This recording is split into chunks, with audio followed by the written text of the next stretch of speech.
Favorite time, our favorite thing to do, we're going to change strings. Sounds like an easy, mundane project, and for the most part it is, but I continually see somebody on the forum or steel guitar posts that has trouble changing strings. So we're going to do that, and if it's too boring for you, just quit watching it and wait until the next video. So I've cleaned up the inside of my key head. I cleaned off my guitar, the neck, the body. I oiled my changer lightly, which I do maybe every 3 or 4, maybe 5 string changes. 1 drop between each finger, wipe it off, and that's it. If you start seeing black residual stuff coming up, then that means, from what I've been told, that you've got too much oil. So I'm just telling you what I've heard. So you guys do what you want. So if you can see, there's one thing I do want to show you. On the first, I like to have all my strings going as straight to the tuner as possible. On the 1st and 10th string, I make an inside wrap. Let's see if I can get something to point with here. See if I can show you. This first wrap comes to the outside part of the post to lock it in. Then I flip it over top of the tag end, and then I start wrapping on the outside of the post. That doesn't make it dead straight, but it makes it straighter as opposed to just wrapping it on this side of the post. The rest of the strings will be locked on the inside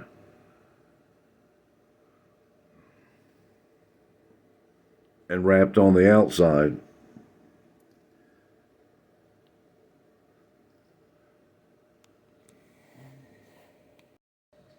I said that exactly opposite. The first wrap's going to be on the outside, and then it's going to come to the inside because that's where all the strings come. They're coming to the inside. So first wrap on the outside, finish your wrap on the inside, except for 1 and 10 where it's exactly the opposite. The other thing I like to do, I don't know if it makes any difference or not.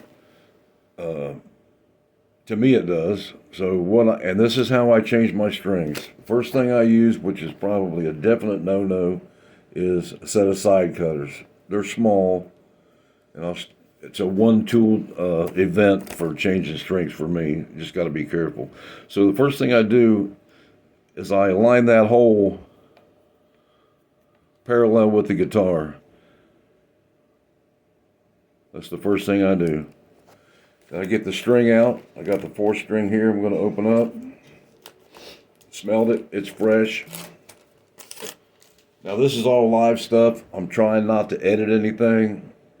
That's why, I made a mistake in the beginning and told you about wrapping the post the wrong way, but I'm not, I'm not a professional videographer or editor, so we're gonna run with what we got, and I'll make up for my mistakes in the video. So the first thing I do is, I'm not going to show you so I don't have to reposition the can, but I'm going to run the ball into the string down to the changer end. So get on the back side of the changer end. I bring the string up to the post, and I count 1.5 turns or 1.5 posts away from the tuner that I'm getting ready to put the string in, except for the 3rd string. The 3rd string, I will take it out to the end of the guitar because that's an 11. Some people use 11.5, 12. I use an 11. They don't break. So I'll run it out a little bit past the tuning peg, and that gives me just a little bit of extra bite on there so that it's not going to break at that end. I've never broke a string at the tuner. If I ever break one, it's always down at the changer end, and maybe this is why. I'm not sure. I didn't invent it. People have been doing it forever. So right there is where I would do a 3rd string. So this string right here, going to the 4th string, I'm going to go 1 and approximately a half or maybe a whole. And I'm going to cut the string right there with these side cutters. Cut. Then I'm going to take the side cutters and I'm going to measure down about a 1/2 inch or so, something like that, and I'm going to bend it 90 degrees or so. It doesn't have to be. It just needs a little bit of a crimp in there to hold it in the hole. So I got my hole parallel to the guitar. I put the string in there. This camera might get in the way when I get a little closer to doing what I'm going to do. So I put the string in the hole and I hold it with my finger and I pull on it. That finishes up the crimp a little bit. I hold the string there. I go down to the changer end. Put the ball on the pin and keep tension and hold it up. Let me see if I can move this thing and show you. So I'm holding it up. Let me see if I can see this. There we go, a little bit farther. I'm holding that string up, holding tension on it. Get my trusty spinner machine here, and I spin that first one to the outside. And once I get past that tag end, I pull the string over and wrap the balance of the string on the pin, and before it gets too tight, I put it in the middle of the changer finger so we don't have to worry about it going down the crack and possibly screwing up the string. And lay it in the roller. So while this thing's out, you know, when you're doing this string change, I clean the inside of my key head, clean off my guitar. Very rarely do I oil the rollers, but I do maybe every 6 times on the changer. I'll put a drop of oil. And since we're talking about oil, I don't recall what I have, but a friend of mine gave me this. I don't recall what kind of oil's in it, but man, this is a great tool for changing or putting oil on your changer fingers. Really precise. 1 drop is more than plenty. I don't remember what kind of oil that is, but let me give you a list of, you know, everybody's got an opinion about strings, oil, tuning.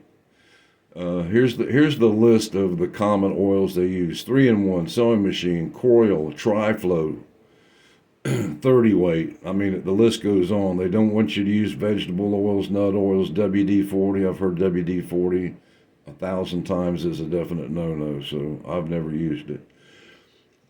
Try to use what I have on hand. I mean, I don't get too excited about it, but you know, it lasts forever. So if I can get my hands on maybe some Tri-Flow, I will probably, when this runs out, which is going to be soon, you know, I'll probably do some Tri-Flow.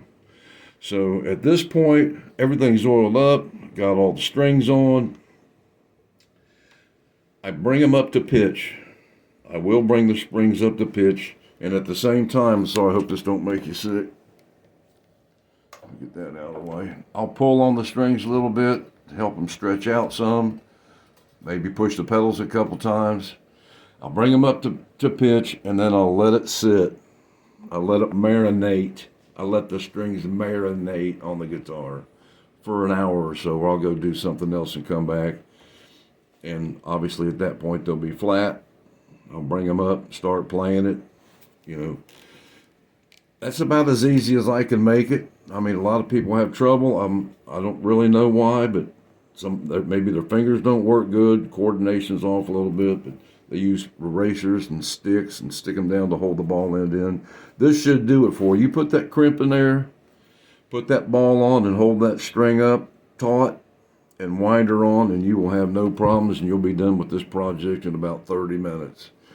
Well, I hope that this helps somebody. I'm not sure how many, but if it helps a couple people, I'd be thrilled, because changing strings is not my favorite thing to do, but it's just one of those things you got to do.